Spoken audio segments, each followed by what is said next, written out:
Hello everyone, welcome to my new video जिसमें हम लोग जो आपका क्लास 9th का एसएसटी का सब्जेक्ट है उसमें पॉलिटी का जो पोर्शन है उसमें आपको फर्स्ट चैप्टर है what is democracy, Y democracy. इसको आज हम लोग इस वीडियो में कंप्लीट करेंगे। ठीक है, अगर आपको कोई भी इशू इस चैप्टर में आता है तो आप नीचे कमेंट कर सकते हैं। तो देखिए, सबसे पहले आपको करना क्या है, आपको जो आपकी बुक है सीबीएसई की, ठीक है, सबसे पहले उसका फर्स्ट जो चैप्टर है पॉलिटी का what is democracy, Y democracy, इसको एक रीडिंग करके आनी है। फर्स्ट रीडिंग आपको करके आनी है। ठीक है, उसके बाद आप ये वीडियो देखिएगा, आपको बहुत ही अच्छी तरीके से समझ में आएगा। फिर जब आप ये वीडियो देख लें, इसके बाद से आप फिर इसकी सेकेंड रीडिंग कीजिएगा, फिर आपको ये चैप्टर और अच्छी तरीके से समझ में आएगा। और फिर थर्ड रीडिंग में आप इसका चाहे तो शॉर्ट नोट्स बना सकते हैं। ठीक है, सिंपल तरीका। चलिए देखते हैं, पहले इसको समझते हैं कि क्या है। तो पॉलिटी में आपका फर्स्ट चैप्टर है what is democracy, Y democracy. तो सबसे पहले ये क्वेश्चन आता है कि डेमोक्रेसी होता क्या है, और होता है तो क्यों होता है, ये दिमाग में आपके सवाल आएगा। सबसे पहले उससे पहले आपके दिमाग में एक और क्वेश्चन आता होगा, जो हमारे प्राइम मिनिस्टर हैं मोदी जी, इनको प्राइम मिनिस्टर बनाया कौन। ठीक है, और प्राइम मिनिस्टर बनाया तो क्यों बनाया। ये सब क्वेश्चन जो आपके हैं ये सॉल्व होंगे जब आप ये समझेंगे कि डेमोक्रेसी होता क्या है। तो चलिए देखते हैं इंट्रोडक्शन में। सबसे पहले जो डेमोक्रेसी वर्ड है ये आया कहाँ से, ये एक ग्रीक वर्ड है। ग्रीक वर्ड दो वर्ड के मिलने से बना है, डेमोस एंड क्रेटिया। डेमोस का मतलब होता है पीपल और क्रेटिया का मतलब होता है रूल। तो दोनों को ऐड कर दीजिए, मतलब क्या है, डेमोक्रेसी का मतलब क्या है, rule by the people. Simple सा मतलब है। जैसे किसी वर्ड का मतलब होता है वैसे ही डेमोक्रेसी का मतलब होता है रूल बाय द पीपल। ठीक है, बस इतना समझिए। उसके बाद आ जाइए, अब डेमोक्रेसी की जो डिफिनेशन है एक्चुअल उसको देखिए। Democracy is a form of government. मतलब क्या है, डेमोक्रेसी का मतलब ये है कि एक गवर्नमेंट का फॉर्म है। ठीक है, जैसे गवर्नमेंट बहुत तरीके से होती हैं, 3 तरीके से, उसमें से एक जो है फॉर्म वो क्या है, डेमोक्रेसी है। ठीक, चलिए देखते हैं ये फॉर्म है क्या, इसकी कैरेक्टरिस्टिक क्या है। Democracy is a form of government in which the rulers are elected by the people and must work according to the wishes of the people. मतलब क्या है कि जैसे 3 तरीके गवर्नमेंट है, इसमें डेमोक्रेसी वही कहलाएगा जिसमें यहाँ का इस गवर्नमेंट का जो रूलर होगा वो किसके द्वारा इलेक्ट किया गया होगा, वहाँ के लोगों के द्वारा, वहाँ जो पीपल होंगे उनके द्वारा अगर ये रूलर इलेक्ट हुआ है गवर्नमेंट में। ठीक है, तो इस तरह के फॉर्म को, इस तरह के गवर्नमेंट के फॉर्म को हम लोग बोलेंगे डेमोक्रेसी। सिंपल मीनिंग है। ठीक है, अब डेमोक्रेसी के जो कोई गवर्नमेंट है वो केवल डेमोक्रेसी नहीं हो सकती, और भी बहुत तरह के फॉर्म होती है। ठीक है, तो ये सिंपल सा मीनिंग है।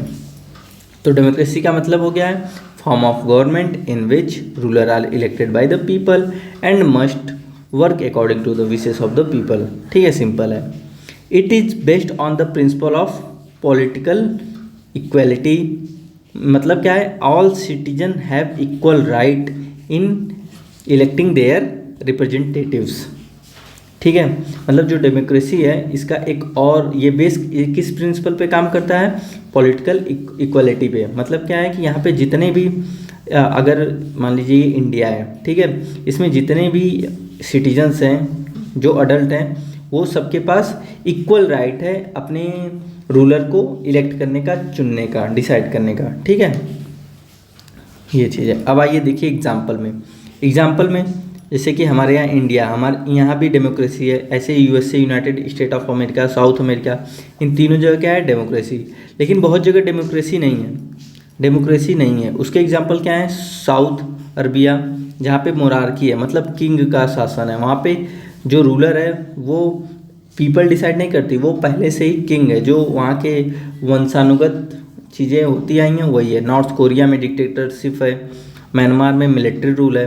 तो ये सब चीज़ें अलग अलग हैं, लेकिन ये भी गवर्नमेंट है, लेकिन ये डेमोक्रेसी नहीं है। नॉन डेमोक्रेसी का मतलब ये नहीं कि गवर्नमेंट वहाँ पे नहीं है, गवर्नमेंट है लेकिन वो अलग फॉर्म की गवर्नमेंट है डेमोक्रेसी के अलावा। ठीक है, ये चीज़ आपको क्लियर होना चाहिए। ठीक है, डेमोक्रेसी का मतलब होता है फॉर्म ऑफ गवर्नमेंट, और डेमोक्रेसी के अलावा और भी गवर्नमेंट के फॉर्म क्या है, monarchy, dictatorship, military rule. Simple चीज़ है, इसको एक बार समझ लेंगे आसानी से समझ में आएगा। अब ये डेमोक्रेसी है, अब इसके कुछ फीचर्स भी हैं। ठीक है, उन फीचर्स को देख लेते हैं। सबसे पहला फीचर क्या है, इलेक्टेड रूलर। जैसे कि मैंने बताया डेमोक्रेसी का मतलब ये है कि जो वहाँ का रूलर होना चाहिए वो इलेक्टेड होना चाहिए। In a democracy the final authority rest with the ruler who are elected by the people. Example in India MPs and MLA are elected by the citizen. ठीक है, ये चीज़ जो फाइनल अथॉरिटी होती है वो किसके पास, रूलर के पास होती है डेमोक्रेसी में, जिनको पीपल ने इलेक्ट किया होता है, जैसे MP MLA। अब आपसे एक क्वेश्चन है, डिफरेंस क्या होता है MP और MLA में, नीचे कमेंट करके बताइए। सेकेंड फीचर क्या है, फ्री एंड फेयर इलेक्शन। यहाँ पे election must be provided equal opportunity to the all political parties. मतलब जितनी भी पॉलिटिकल पार्टी इलेक्शन में भाग ले रही हैं सबको इक्वल अपॉर्चुनिटी मिले। ठीक है, इसी का मतलब होता है free and fair election. Ruling party should not misuse government machinery to win. ठीक है, अब इसका एग्जांपल अगर आप देना चाहें तो जैसे इलेक्शन कमीशन ऑफ इंडिया दे सकते हैं। ठीक है, जो हमारा इलेक्शन करवाती है। ठीक है, अब ये बहुत से इलेक्शन करवाते हैं, इलेक्शन कमीशन ऑफ इंडिया, बहुत सी state election commission of India होती है। ठीक है, तो ये इंश्योर करती हैं कि जो इलेक्शन है वो फ्री एंड फेयर हो इंडिया में। नेक्स्ट है इसका फीचर डेमोक्रेसी का क्या, यूनिवर्सल अडल्ट फ्रेंचाइज। इसका मतलब क्या होता है, जितने भी अडल्ट सिटीजन हैं जो 18 साल से ऊपर जिनकी एज होनी है उनके पास राइट टू वोट है। मतलब वो वोट जाके कर सकते हैं, ये उनके पास एक अधिकार है, राइट है। No discrimination on the basis of caste. मतलब ये यूनिवर्सल अडल्ट फ्रेंचाइज का मतलब क्या है कि डिस्क्रिमिनेशन नहीं होना चाहिए। ठीक है, कास्ट के बेस पे, जेंडर के बेस पे, रिलीजन के बेस पे, वेल्थ के बेस पे।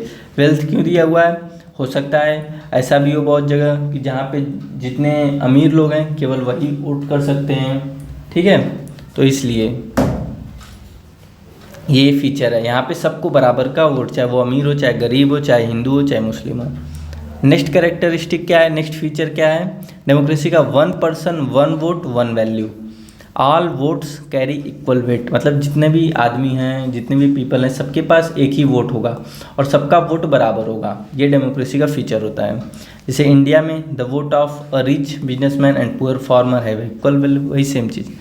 नेक्स्ट फीचर क्या है, rule of law. Rule of law का मतलब क्या होता है, no one is above the law, not even the prime minister और प्रेसिडेंट। मतलब अगर कोई कानून बन गया है तो वो सबके लिए सेम है कंट्री में, चाहे वो PM हो, चाहे CM हो, चाहे प्रेसिडेंट हो। ठीक है, everyone equal before the law.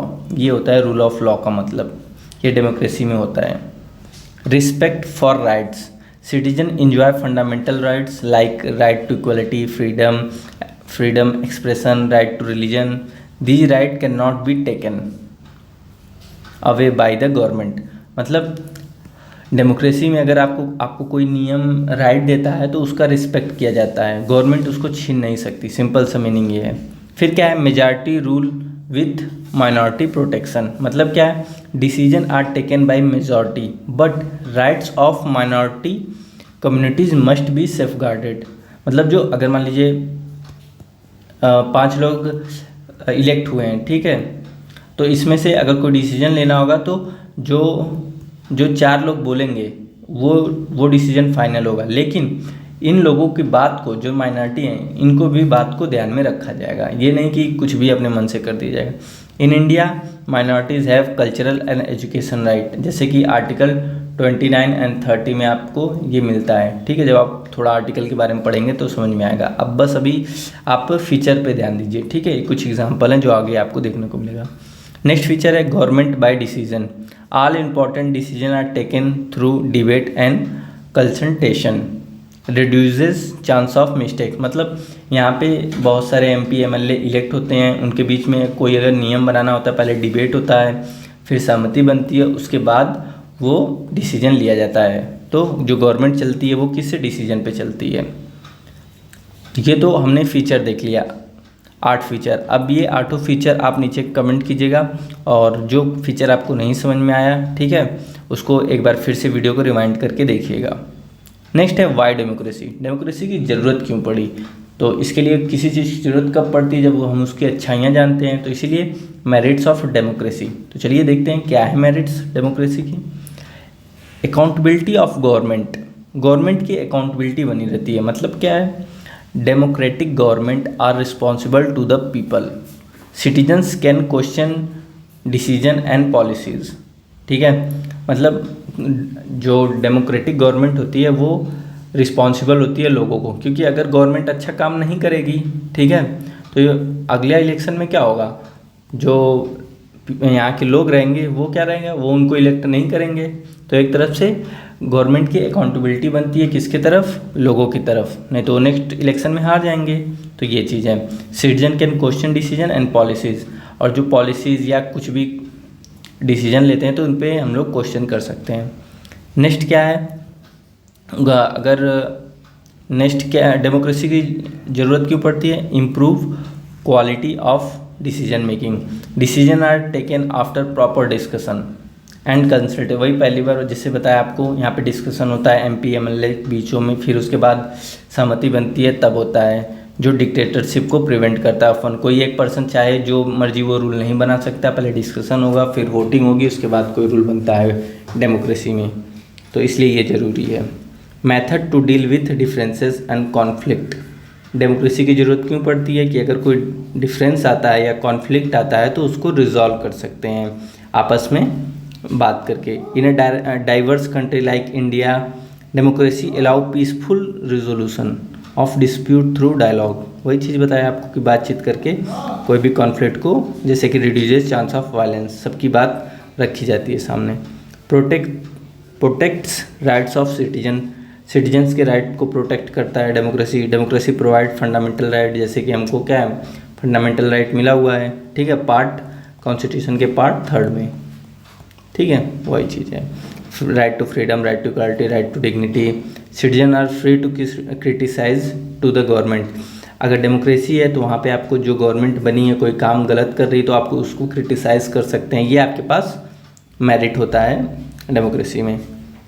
Ability to correct mistake, if government makes wrong policies people can remove it next election. वही चीज़ सेम चीज़ बताया मैंने, ठीक है।